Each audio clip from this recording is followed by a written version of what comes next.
And now localize whatever you want to call federal character, do it within your locality. Don't bring it to the center. Let us have the best. You understand? If you now say we want to do federal character and say, now we want, like the ex-president was saying, we were thinking of an Igbo president. Now you now say, okay, we want an Igbo president. You are now limiting Nigerians to just that population of Igbos to produce the president. Why not take the whole country and look at one man from a Kanuri man that can deliver, or look at one Shekiri man that can deliver, or look at one man from Sokoto that can deliver, or maybe from Anambra or anywhere, other than just narrow yourself to how many millions? How many millions are the Igbos? To 180 million people. So you want to now limit yourself because of but again, that argument. See, my brother, as it is, we have no choice. I'm a Yoruba man, but I'm all for an Igbo president now. Why?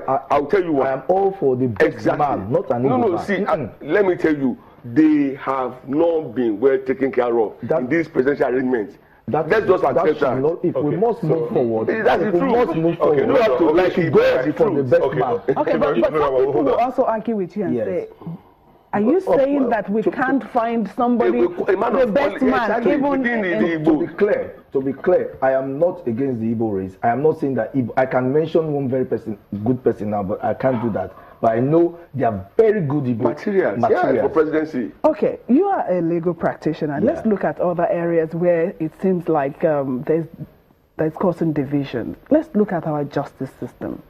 You will hear, okay, there's this case, and then somebody will just make a ruling or a judgment that everybody would like.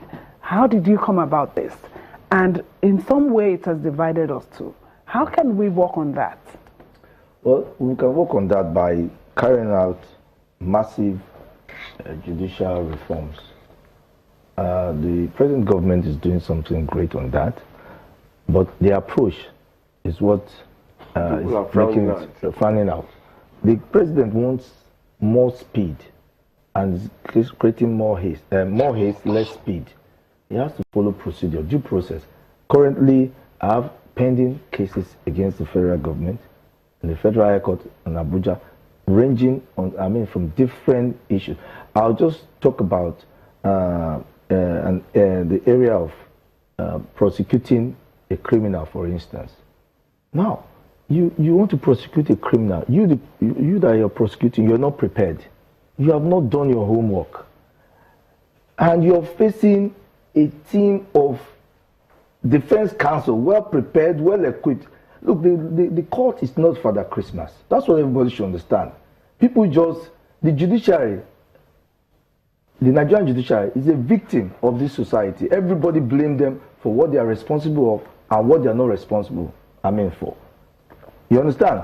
Now a judge will give judgment based on facts and laws and the way you argue. And when you argue a case, no matter if you're erring, the judge is looking at you, because the judge must not dissent on the arena. The judge will just watch you. And if you don't conduct your case very well, for goodness sake, the judge will award to the person who has been able to provide logical arguments and provide the necessary laws to back up their cases. So one, the government must work on the making sure that their judicial, their prosecutors, the police, they are well trained. They'll be able to carry out their investigations very well, so that by the time they come to court, they will be able to get at least 50% of the judgments they are expecting. Now, people should not, it's not the judge. I'm not saying they are not corrupt judges. I'm not saying that they're not corrupt judges. But I am telling you, you still have credible judges.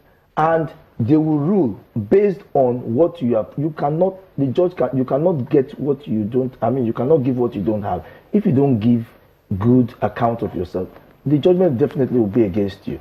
On the issue of corruption, people now say, oh, the judiciary is corrupt. The basic thing here is that you talk about the issue of these judges now, for instance, let me go to that area, where you say the judges are corrupt, and you now send the DSSO and to break into their house and prosecute them in the press.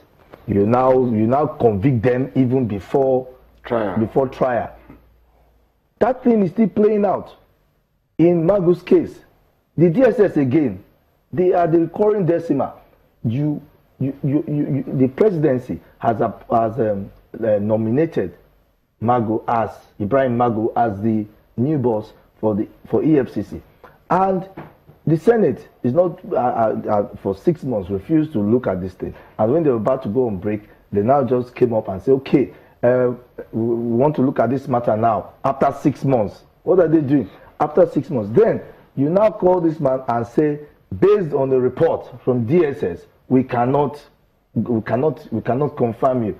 Meanwhile, the president again is representing the man again that, look, this man must be the chairman of the commission.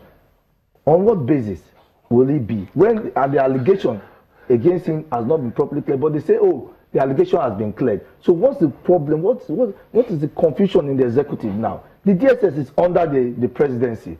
Now, if I'm a president, you see, that's why we must get the right people there. I am not boasting. I am saying it before everybody. Most of the presidents that have passed in this country, I am better than them. I'm sure most of them are better. Yes. Yeah. I'm not without. I can do better than Buhari. I can do better than Buhari. I'm sure you can do better. Yes. On a serious note, we don't have people. They don't think. They don't think. I am a president. I want to appoint you as the. You can't say they don't think. No, I'm sorry. They don't. How will I put it? So they don't. They are not on their toes. I'll use that word. They are not on their toes because it demands a lot to be. I'm sorry. I apologize to the presidents and whoever, but they are not. We expect much more from them. Now, I want to appoint somebody as president. There must be security check. First of all, as the president, I would call the DSS and say, look, this man. I want to. There's a letter to appoint him as the Chief Justice of the Federation, like the case of Onore. That is rigid. Already, everybody knows who is in SCJ. All the president needs to do, give the DSS information, go search for this man before the letter will come. The man is waiting at the other end. Look, I'm not going to take this man for so reason. Why? These are my reasons, and they now submit it to the NGC. NGC will take it back and say, Onoge, this is what the president. You don't need to publish it. You don't need drama. You don't need drama. Okay, Mr. Showme, hold on. Showme, what his submission right now points to one thing: systems working. Precisely. Our systems. What's wrong with our systems? I mean, flowing from one to the other.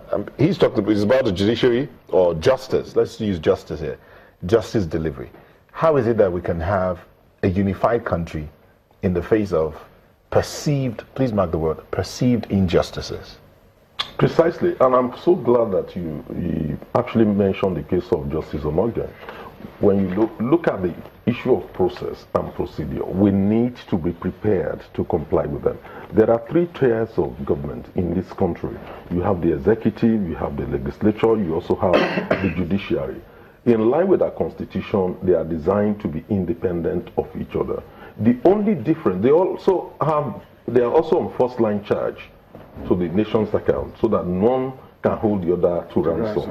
Now, the only difference between the executive, the legislature, and the judiciary is one thing.